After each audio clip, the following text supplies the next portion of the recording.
The concept of depicting the internet as a living world has been a common trope in various media over the years. Nowadays, the internet has evolved to a point where AI has become both a tool and a companion to humanity. Sounds a bit familiar, doesn't it? Megaman Battle Network acts as a sort of time capsule for what the internet was like and what people often fantasize the internet to have become. Each game in the series offers a fun and fascinating look of what could have been. From the design of the cyberworld, the PET, and Net Navis as a whole, let's take a look back in Relish in a bygone era. The Battle Network series is an alternate timeline to the original Mega Man where instead of robotics, the internet took over. With that evolution came the PET, the personal terminal, an all-purpose device replacing cell phones completely.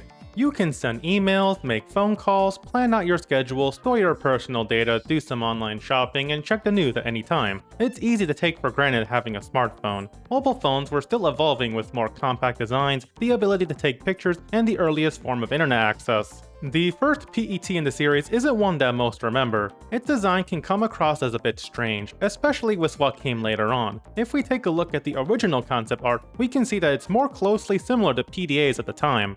For those born a bit later, PDAs, personal digital assistants, were closer towards the earliest form of a smartphone. They were multi-purpose mobile devices with touchscreens, the ability to access the internet, act as portable media players, and really anything similar to the PET in the series. And the original definitely is a product of its time. The ability to attach a handle, a super slim keyboard base, and a display screen. Most don't actually notice, but that handle is also the PET's battery. These had the ability to house a Net Navis, the artificial assistants that are still way ahead of its time and even now. Of course, at least these people didn't ask Grok for current events. Or did they? Either way, they also came with a USB cable which allowed people to jack in, or rather plug in, their Navis into appropriate sockets within most devices. By the third game, the PET would only continue to advance. The plug-in PET is, by far, the most recognizable one. Unlike the previous, the shape has become more compact and has an extendable grip on the side and a much larger screen. Then, in the fourth game, the advanced PET came about, replacing the jack-in ports of old with a more infrared wireless transmission. It opens up much like a flip phone and is much smaller and portable than before. There was also an updated version with a more armored casing and glass dome cover, which ironically was just a more bulky version of a smartphone cover and screen protector. By the fifth game, we had the Progress PET, which resembled more like a PSP than a mobile device. Unlike previous iterations, you held it horizontally rather than vertically. In the .exe anime, it also had the ability to produce a holographic screen in which you could also drag and drop battleships through said screen to your Navi.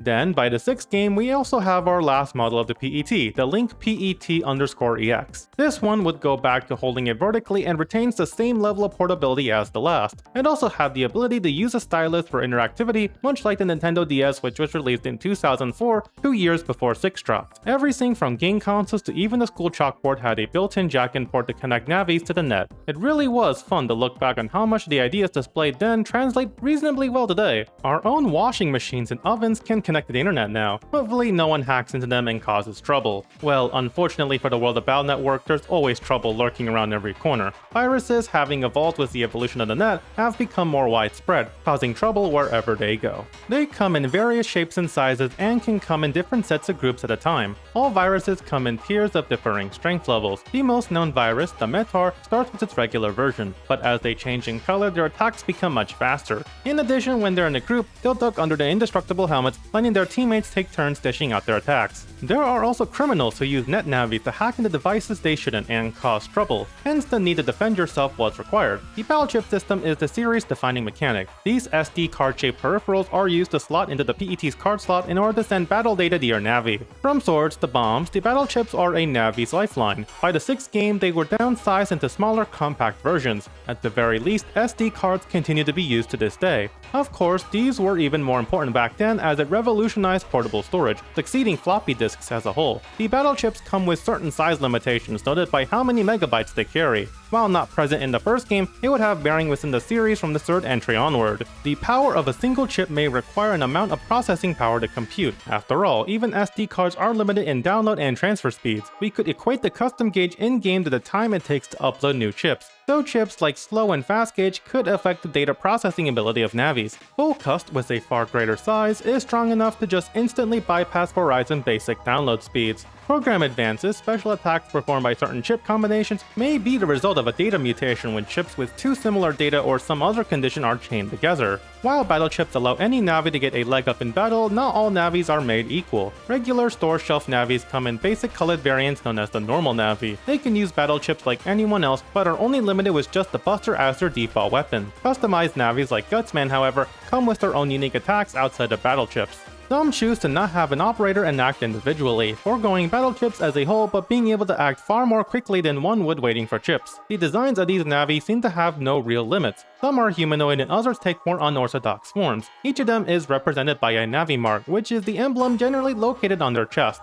They also are identified with the .exe extension at the end of their name. Most of them have the naming convention of the original Megaman robot masters such as Fireman and such. Others simply are referred to with just a singular name, as the case of Proto Man's Japanese name Blues. Many robot masters have translated into the .exe universe, each with widely different interpretations. Plenty are programmed with a respective element which can come in the basic form of fire, wood, electric, and water. There are also secondary elements in the form of cursor, brake, sword, and wind. While these Net Navis do act as security software aside from being companions, there is the risk of them being deleted in battle. However, for most, they possess the means to back up their Navi's data in the event this happens. Of course, not every Navi seems to have this luxury, as noted throughout the series, where some end up deleted. However, I like to imagine that backing up a Navi's data isn't a straightforward process. There's a lot that could be at risk when doing this. How do you account for memory, combat experience, their special abilities, emotions? As stated before, not every Navi was made equal. Some are far more unique and powerful than others. I can't imagine that in those cases backing up their data isn't as feasible as one thinks.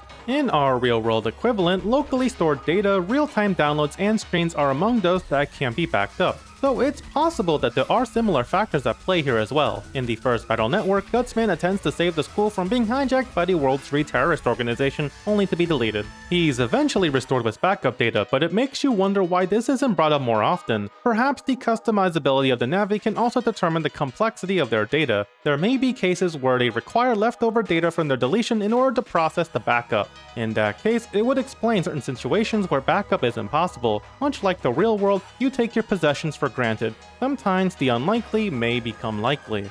The cyberworld has gone through different iterations in each game. However, the layout remains similar. Each part of the net comes with its own background, walkways, and color patterns. In the first game, the main portion of the net had the same background and same design, a primitive internet in simpler times. The background is pretty similar to screensavers often used in those times. Now, before I start sounding like some sort of unk, I will need to preface that I can't recall the last time I've ever seen someone use a screensaver. I don't even use a screensaver either. I just leave the screen to black and leave it at that. Either way, the net was simply, for the most part, a large space with the same coat of paint. The only space is different for personal homepages and the game's story dungeons. Access to said homepages from plugging into their personal applications was easy enough, but to do it from the net required a security code. In our real-world equivalent, this would be similar to the domain name system, the system that allows people to access the IP addresses of various websites. In the world of Battle Network, there'd be no need for something like that, since security access would be handled by the more advanced net. Navis and security programs equate to the requirements needed to allow anyone to access these servers. The most basic form of this would be the Mr. Progs, who have the ability to execute programs, perform maintenance, and any other day-to-day task. Much like any executable on your computer performed at startup, there's a Mr. Prog responsible for loading up Discord on the daily.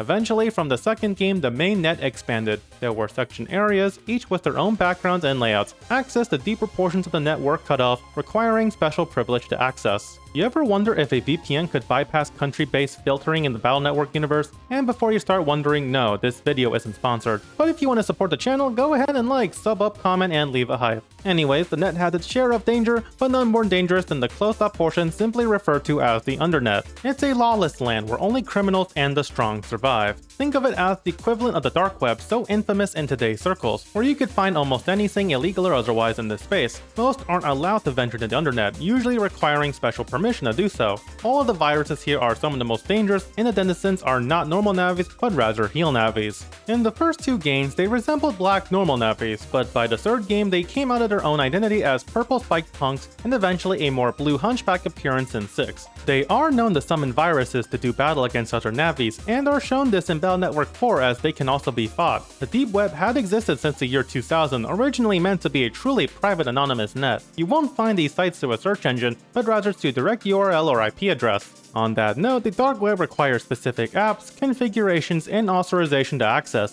It is a truly anonymous, lawless part of the internet, much like the internet itself. Of course, since it was a place so removed from society, it became the criminal-infested nest that it is. Here, the regular currency zenny isn't accepted. Instead, it's bug fragments, an accumulation of bugs or essentially junk data. Speaking of bugs, the Battle Network universe equivalent can be far more dangerous. While bugs are indeed errors or glitches, they can also affect Net Navis and the net at large.